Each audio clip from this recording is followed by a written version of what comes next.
What's going on YouTube?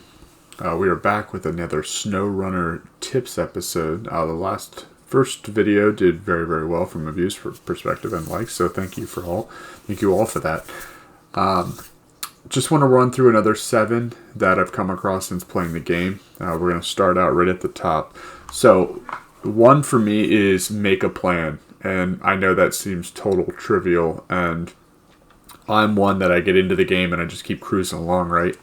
But a lot of the objectives, if you look at them, you can really put an order to how you want to do them, right? So this one's simple, but there are other ones where you need multiple things from different areas, and you can kind of look at the trucks you have, look if you need a crane, look if you need, make sure you have the saddle, high saddle or low saddle based on the trailer, which it should tell you right on the. It'll tell you right here on the objective kind of screen.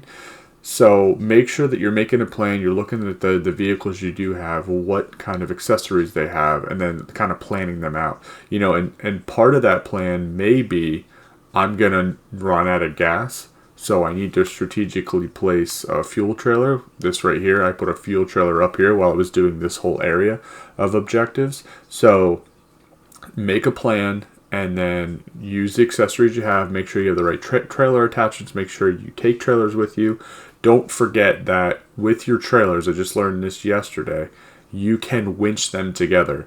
So for instance, you have a trailer behind you, you can winch it through the loop, the keyholes along the trailer, and attach another trailer behind it. So realize that you can attach trailers together. It will not be like a hitch setup. It'll actually be winching them together. So if you want to get a job done quickly and use 2 trailers, that possibility is there. Just make sure you have a pretty big engine. All right. The next piece I want to talk about is when you're around the map, and wherever you are, make sure you're using the garage as a fast travel on the recovery. So obviously, I'm sure everybody knows, but you have the recovery option, which takes you back to the garage.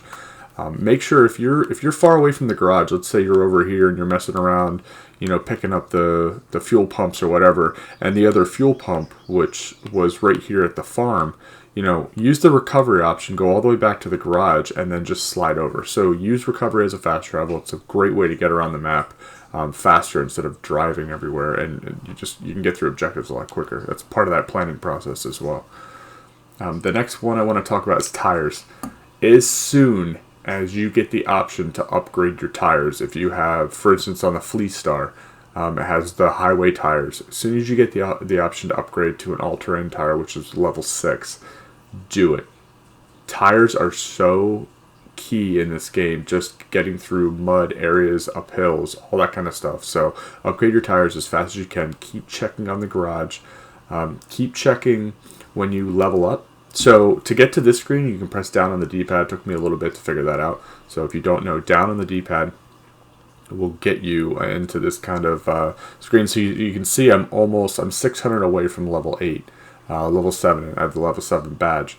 But when you switch levels, in the right-hand side of your screen will be a list of things that get unlocked. It's only there for a time period, so make sure you try to catch it. But as soon as it gives you that music, and then it has the badge switching to the new level, make sure you look to the right. It tells you what you unlocked. If any of those unlocks are tires for whatever trucks, go right there and start and upgrade your tires, because it makes a big difference.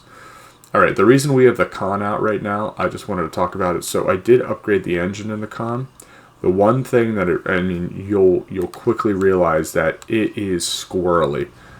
Right, so it just, as soon as it hits second gear, obviously this is highway, but it starts bombing. And when you're on roads that are either muddy or wet at all, it starts going all over the place.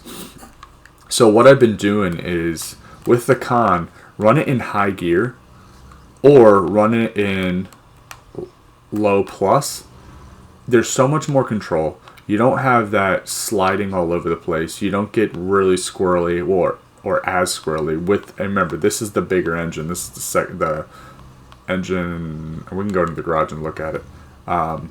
This is the engine right next or right above the first one, the first option. But if you run this thing in low plus or high gear, it's way more enjoyable. I was actually getting really annoyed driving the con around, but it's kind of enjoyable now because when you're on certain roads, especially straightaways, all you're doing is turning back and forth.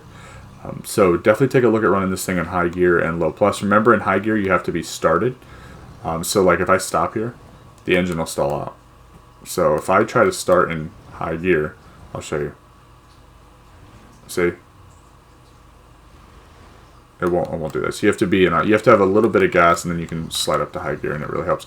The other piece about this, if you look at my liters per minute, so right now I'm in high gear, right, and I'm up around 3, I'm up around 2.5, almost 4 there. You run this thing in high gear, it drops it down, consistent 1, 2-ish. If you run it in low plus. That wasn't true, but it does help to reserve fuel, and this strategy can be used with other trucks as well. So make sure you're using your gears. That's kind of what I'm trying to say, but especially with the con, because the con is all over the place. Looks like Ace Ventura from When Nature Calls when he's driving down the regular highway, and his head was all over the place. Just try to use the gear ratio because you can conserve gas and you can keep control of the car way easier. Next one I want to talk about is co-op. So I didn't really get into too much co-op up until this point. Last night I played with a buddy probably for about 2 hours. We were playing a co-op mission, and we actually opened up the dam mission for me. Like, we finished up probably 3 missions inside of this first map, and then we moved into the dam map.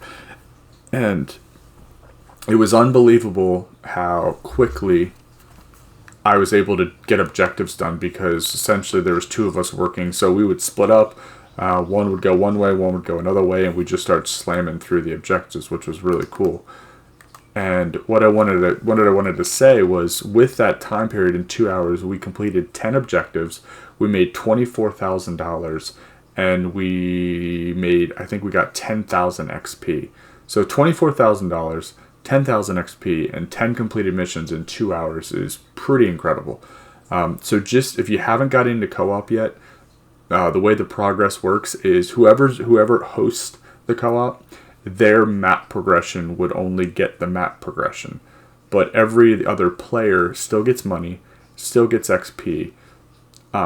So essentially you're doing it to farm. So if you think about that, if you have 3 or 4 players, you're all in one map, you just open up a new map, you could crush through a lot of objectives very, very quickly. It would be fairly easy for you to be able to do that. So the one thing I wanted to show here, so just remember, if you're doing co-op, try co-op, get some friends, and just start crushing through objectives. If you feel like you're getting stuck or it's getting monotonous, the co-op will bring a whole new light to the game. And I really enjoyed the 2 hours I had last night to kind of feel like I really got some progress.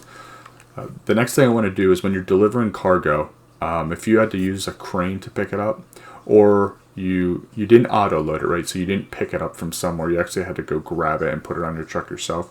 Make sure that you pack the cargo. So you will not be able to deliver goods to a place if it's not packed. I had that situation last night. I drove all the way up to the factory. I had 2 loads of spare parts. I got there and I'm over the light up box, and it's flashing, and it keeps not letting me actually deliver the product to complete the task, and I was getting frustrated. Then I realized that I unpacked it to move it around to get something else on the trailer a ways back on the trail, and I was like, let me try this. So I tried it, I packed it, and it made all the difference. Obviously, you have to deliver packed cargo to tasks for them to be able to work. So I thought that was pretty delightful. So that's where I'm going to leave it. Just a couple more tips for the game that as I'm working myself through have been beneficial for me. Some of them you definitely probably already know. Some of them you may not. Hopefully some of them were helpful. Got pretty good response in the last video, so hopefully I get the same response. I hope this is enjoyable. If there are things you want me to cover or things you want me to look up, please let me know in the comments. Thanks for all the views, and I will catch everybody on the next one.